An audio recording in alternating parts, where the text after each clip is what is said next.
Kang Aceh langsung saja klarifikasikan, dijawab. Udah capek atau belum, Kang? Belum ya? Ya buat kami sih Silakan, biasa aja ya, bahwa dalam proses demokrasi seperti sekarang ini ada pihak-pihak yang bahkan menuduh demokrasi. Justru dengan demokrasi ini orang-orang seperti Mas Iqbal ini kan bisa menyampaikan dengan lebih lugas untuk menyampaikan berbagai pemikiran, pandangan, termasuk untuk menyampaikan misalnya kritikan-kritikan seperti ini.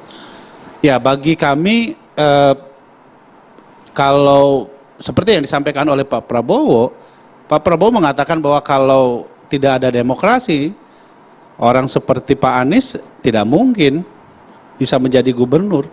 Dan beliau dijadikan gubernur pada saat waktu itu, kan posisinya sebagai oposisi Pak Prabowo. Ya kan? Dan Pak Anies waktu itu juga sudah di luar pemerintahan. Jadi artinya apa yang ini saya sampaikan bahwa kalau tidak ada demokrasi, ya mungkin kita tidak bisa menikmati, Pak Anies tidak bisa menikmati menjadi gubernur, ya kan? Tidak bisa didorong oleh Pak Prabowo waktu itu sebagai calon gubernur dari partainya Pak Prabowo gitu ya, tanpa kemudian Pak Prabowo atau Pak Anies mempertanyakan soal etis atau tidak etis gitu. Padahal kita tahu bahwa ya itu tadi selalu muncul isu-isu seperti soal pelanggaran HAM ini ya dalam 5 tahunan ini.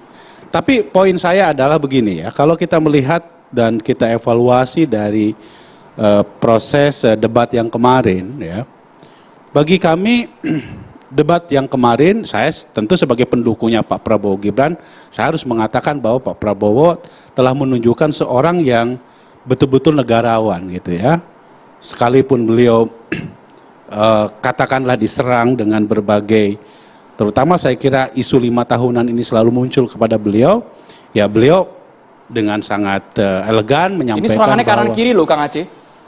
Ya itu konsekuensi dari pemenang ya begitu Pak. Itu harus saya sampaikan. Ya, jadi ya kita sebagai pemenang harus menerima berbagai macam kritikan dan saya kira belum menang, kapan menang? Ya setidaknya ketika kami dinilai memiliki dinilai gitu ya, memiliki keunggulan, maka serangannya itu kepada yang dinilai punya potensi untuk menang. Kalau misalnya kami tidak dinilai memiliki potensi untuk menang, untuk apa diserang-serang? Toh pada akhirnya kami dinilai sebagai inferior gitu loh.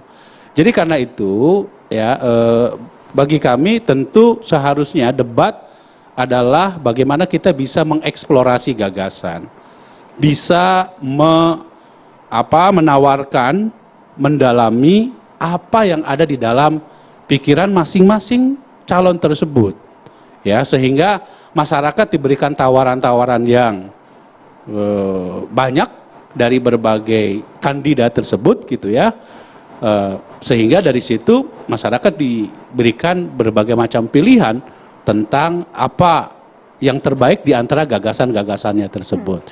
Jadi kalau Pak Prabowo mau menyerang pribadi misalnya, ya sebetulnya kan bisa juga. Tapi kenapa nggak dilakukan? Atau menganggap lawannya bukan Karena lawan yang Pak Prabowo merasa bahwa tidak perlu itu dia lakukan seperti itu.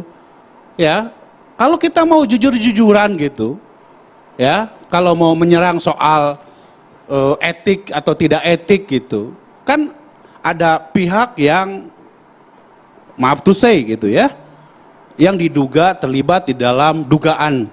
Ini baru dugaan, kan bisa aja dipertanyakan soal itu. Kenapa orang yang misalnya diduga melakukan tindakan korupsi terhadap salah satu pasangan calon tidak dipertanyakan sama Pak Prabowo, padahal isunya tentang pemberantasan korupsi. Iya kan? Atau nggak ada yang ngasih masukan, Kang Aceh? Bagi Pak Prabowo bahwa menyerang itu bukan karakternya beliau. Ya, menyerang itu bukan karakternya beliau. Tidak kemudian menyerang secara, kalau kita mau jujur-jujuran gitu ya, kan setiap kita misalnya di antara dua pasangan yang menjadi rivalnya Pak Prabowo, kalau mau misalnya ini baru dugaan, kan bisa saja ditanyakan soal itu. Tapi kan nggak dilakukan. Ya kan? Kenapa? Karena yang paling penting adalah soal bagaimana forum debat ini mempertanyakan soal atau membahas tentang apa yang menjadi tawaran program sesuai dengan visi dan misinya. Mungkin kemarin itu kenapa terjadi seperti serang seolah-olah saling menyerang karena posisi duduknya. Saran saya besok-besok Berdiri, itu Bang. ya berdirinya. Harusnya besok-besok disediain podium aja. Ada. Jadi Kabarnya kalau ada. Kabarnya karena sudah diakan. kalau begini kan kayaknya bawaannya memang situasi psikologisnya pengen nyerang aja bawaannya. Tapi kalau begini kan, tapi jangan sampai begini-begini, bahaya juga. Nah, jadi disediain podium sehingga memang psikologi situasi kemarin itu menurut saya memang seolah-olah menanya itu adalah menyerang. Padahal menurut saya enggak itu ya? bukan menyerang. Oke. Itu kan memang menguji gagasan, mengeksplorasi gitu loh. Jadi jangan seolah-olah seakan-akan kata orang Medan Bang Musiton. Jadi memang ya itu biasa pemilihan. Sorry ya Pak Anies, sorry ya sampai keluar. Ya itu kan kartasis juga. Jadi kami sama Kang Aceh ini pemilihan ketua BEM di UIN aja itu lebih sadis dari itu mungkin. Bang Masinton, Iya. bukan nyerang ya Bang ya? Ya, jadi pertama begini, debat itu, ya, Adu makanya strategi. menguji gagasan. Dalam debat tendensi iya, menyerang iya, karena memang diserang tuh idenya, pikirannya, programnya, dan memang yang namanya debat, ya memang adu serang, gitu loh, debat antar kontestan, dan itu maka diagendakan. Kalau takut debat, takut diserang, ya jangan datang, joget aja. Gitu loh. Nah kemudian, tadi yang disampaikan Aceh, menurut saya itu bahaya benar. Bagian mana Bang? Ini menegaskan, merasa sudah menang tadi. Oke. Belum pemilu udah menang. Ini sama seperti boleh dong kita sama merasa seperti menang. Masa zaman Orde Baru. Gak boleh merasa menang sih. Loh, ya saya Ini sebagai ya boleh. kontestan tentu kita harus optimis bahwa Saya kita kemudian, bisa menang.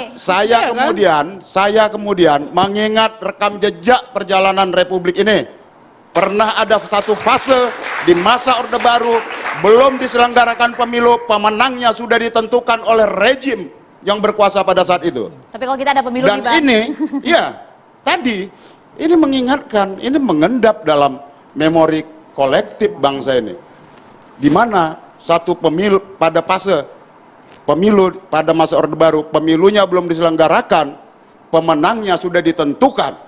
Hati-hati. Nah maka kalau tadi dipertanyakan tentang kontestasi debat, iya. Kalau ditanyakan masalah MK, iya. Siapapun hari ini wajib menanyakan itu.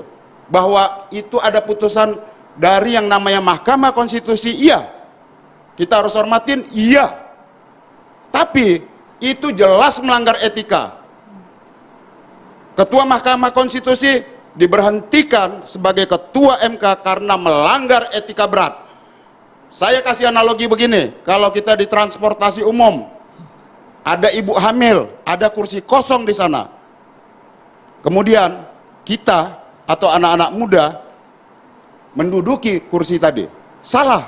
Tidak salah. Ada aturan yang dilanggar? Tidak ada aturan yang dilanggar. Tapi itu salah secara etika publik.